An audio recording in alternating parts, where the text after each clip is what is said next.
Olá, alunos, tudo bem com vocês? Vamos para a nossa quarta videoaula com o tema conscientização corporal versus condicionamento físico. Nós falamos na nossa primeira aula, né, sobre ginástica, nós falamos sobre ginásticas de condicionamento físico, né? Nós falamos sobre as diferenças do exercício físico e da atividade física.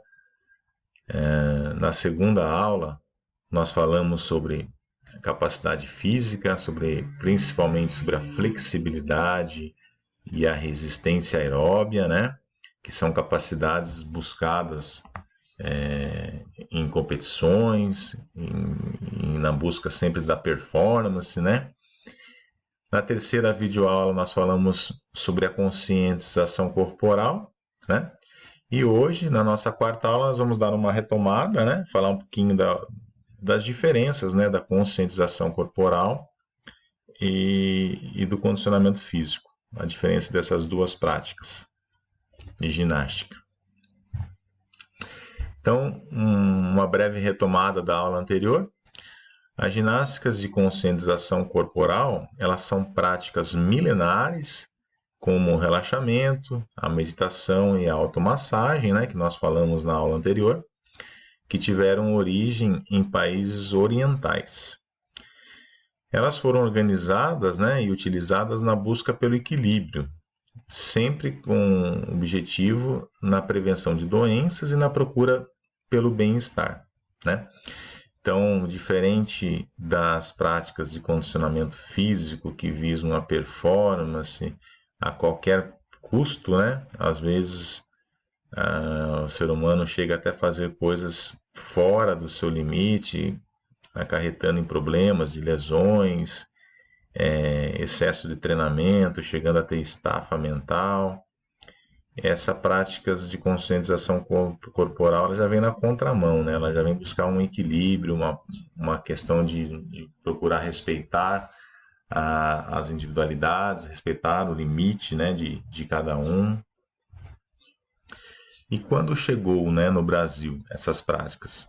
Então, as ginásticas de conscientização corporal elas começaram a se destacar na década de 60, né, com um movimento chamado de contracultura, originado de várias vertentes da sociedade e de outras culturas. E o que esse movimento ele defendia, né? Ele defendia a luta contra diversos tipos de discriminação, né? Além de buscar a valores que prezavam a liberdade, a igualdade, o não consumismo, né? E a não violência.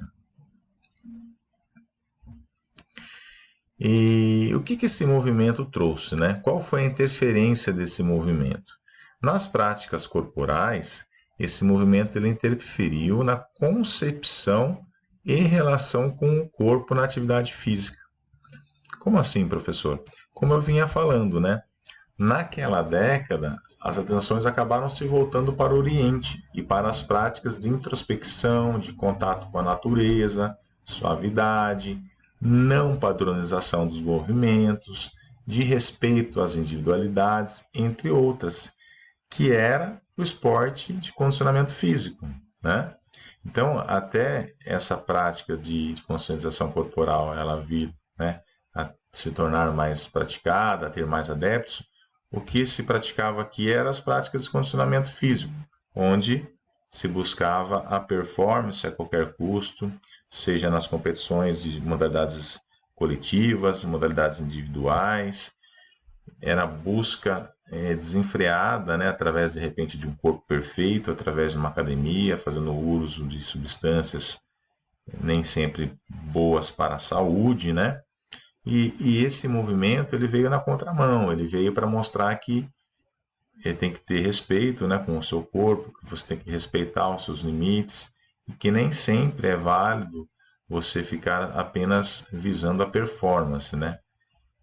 A gente sabe que tem os atletas de alto nível, né, que eles muitas vezes precisam se abdicar de muitas coisas para os treinamentos, tudo, mas de uma maneira geral, as atividades físicas elas passaram a ser entendidas mais como uma forma de se conhecer melhor, de ter mais saúde e qualidade de vida, né? Foi isso que esse movimento trouxe. E essa busca, né, explica a denominação ginásticas de conscientização corporal, pois pressupõe atenção e tomada de consciência maior, né, do praticante em relação aos seus movimentos e sentidos.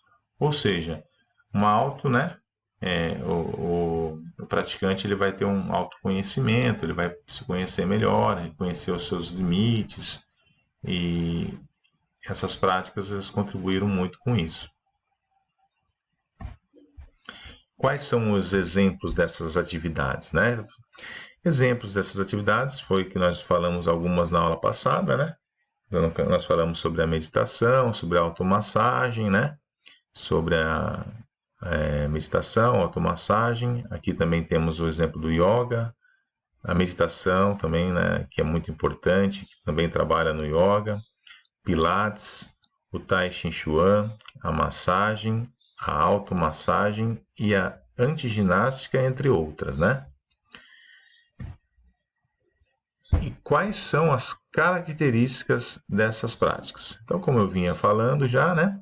As características dessas práticas, elas divergem de outros tipos de ginástica que são presentes em nossa cultura, né? Que até o momento elas estavam presentes em nossa cultura, como as direcionadas ao esporte de competição, a repetição mecânica de movimentos, sem tomar consciência dos movimentos que estão sendo realizados, a padronização dos exercícios, ou seja, tem que fazer dessa forma, buscar o gesto perfeito, né?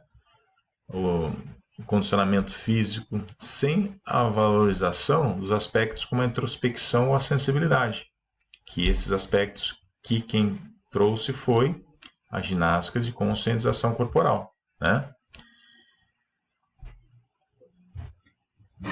Nós falamos então, como eu disse na aula anterior, sobre meditação, sobre a automassagem, sobre o relaxamento. Vamos falar um pouquinho sobre a antiginástica, né? O que seria a antiginástica? A antiginástica é um método, né, que foca no relaxamento da musculatura e na correção dos defeitos posturais. O termo surgiu como oposição ao conceito de fitness, né?